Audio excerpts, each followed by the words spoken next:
When it comes to investing, arguably no one has been more successful than Warren Buffett.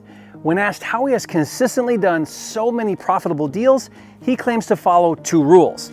Rule number one, don't lose money, and rule number two, remember rule number one. Sounds pretty simple and rather obvious, but how do you actually do deals, in our case flip real estate deals, and not lose money? Well, that's the topic for today's video. Learn the 3 most common mistakes that cause flippers to lose money and 3 tips to create a margin of safety so you always make a profit flipping houses. All of that and more coming up.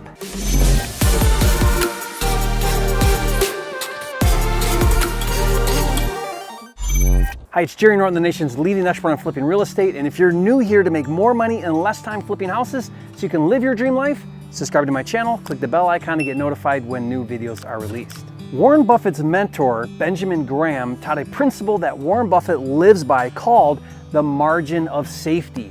It means that when doing a deal, you build in extra room, margin, in case the return on investment isn't as expected. Warren Buffett once said, you leave yourself an enormous margin of safety. You build a bridge that 30,000-pound trucks can go across, and then you drive 10,000-pound trucks across it. That is the way I like to go across bridges. Now, when it comes to doing real estate deals, there are 3 primary ways that investors don't follow the margin of safety rule and lose money. Number 1 is overestimate the value of the property. When buying to flip, most investors are over-optimistic about the estimated value of the property. Number 2, underestimate the cost of repairs. When it comes to the cost to make the necessary repairs, most investors undercalculate how much it's going to cost. The 3rd most common way to lose money on deals is to underestimate how long it takes to fix up and flip a house. Either the rehab takes longer or the time on the market for it to sell takes longer, or both. When that happens, the cost of capital can eat away at the profit.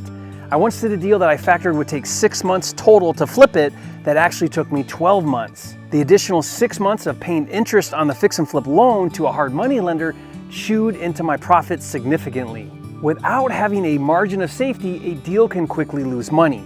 For example, if you go into a fix and flip deal expecting to make $15,000 net profit and the property sells for $10,000 less than you expected and the rehab goes over budget $10,000, you just lost $5,000, not to mention any additional cost of capital if it took longer to flip, and all of the time, energy, and effort to do the deal in the first place. The reason why I've consistently made money on deals is by having a solid margin of safety, which means that the occasional bad deal just didn't make as much money as I had hoped instead of losing money. And on the few instances where I did lose money, it was because of the 3 reasons that I just mentioned, and ultimately due to not having good margins of safety. Now, assuming you understand how to calculate ARV, after repair value, and repairs, a solid formula for flipping that factors in a good margin of safety is the standard 70% formula. Now, if you're unfamiliar with this formula, watch this video for a detailed explanation. The 70% formula gives a buffer of 15% of the after repair price for profit. For an even greater margin of safety, you could follow a 65% formula, which gives you a 20% of the after repair value for profit. Now, I cringe when I see flippers invest their money or borrow money to fix and flip a deal outside of this margin of safety. It's only a matter of time before they're gonna lose money on a deal. Now, side note here, if you're wholesaling, then you're not the one buying the property and taking on the risk. However, you still need to understand what buyers in your market are willing to pay so you can get the contracts low enough to make a profit wholesaling. So what does it take to put into practice the margin of safety rule and not lose money flipping houses? I have 3 tips for you, but first, today's video is brought to you by Flipster, the #1 house flipping deal management platform on the planet. If you've never heard of Flipster, not only does it organize, streamline, and automate all of the steps of flipping houses, but it actually finds and funds deals for you. So whether you're working on your first deal or you're doing deals every month, Flipster can take you to the next level. If you're into flipping houses, you want yourself to check it out, just go to getflipster.com or click the link in the description. Okay, tip number 1 is to become an expert at calculating ARV and repairs. It doesn't matter if you follow the house flipping formula if you're not accurate with ARV and repairs. This is a skill that you can learn and master with practice. Now, I've done tons of videos on these 2 topics.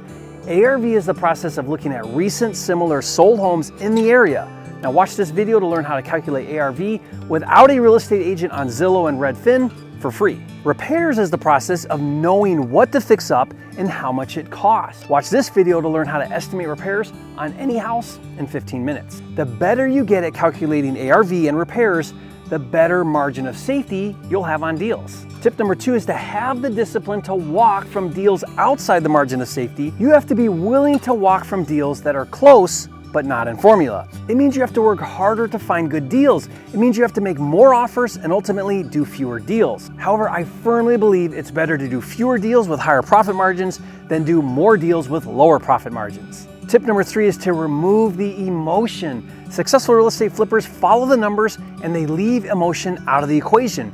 It's easy to get excited about a property. Don't ever say it has so much potential. Who cares? What are the numbers? Once you become emotional about a property, your judgment is biased and you start justifying why you should go out of formula.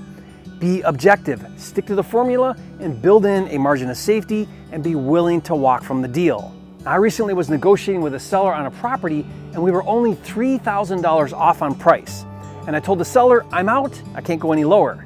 Now he responded, you're telling me, Jerry, that you're gonna walk from this deal over a $3,000 difference. I responded, yes, I am. Are you? The next day he called back and he came down to my price. Now, one way that has helped me to not be emotional about deals is to have an abundance mindset. Now, I believe that I deserve to make a profit and that there is another deal waiting for me right around the corner. The opposite of an abundance mindset is a scarcity mindset, which believes that there may not be another deal, so I better take this deal even if it's out of formula. Be realistic, stick to the formula, build in a margin of safety, and be willing to walk from the deal. Do that, and you might just become a Warren Buffett someday. Now, if you learned something on this video, show some love, hit that like button right now, and leave a comment. Let me know your biggest takeaways. I'd love to hear from you, and if you haven't yet, be sure to subscribe to the channel. I'm dedicated to helping you make more money in less time flipping houses so you can live your dream life.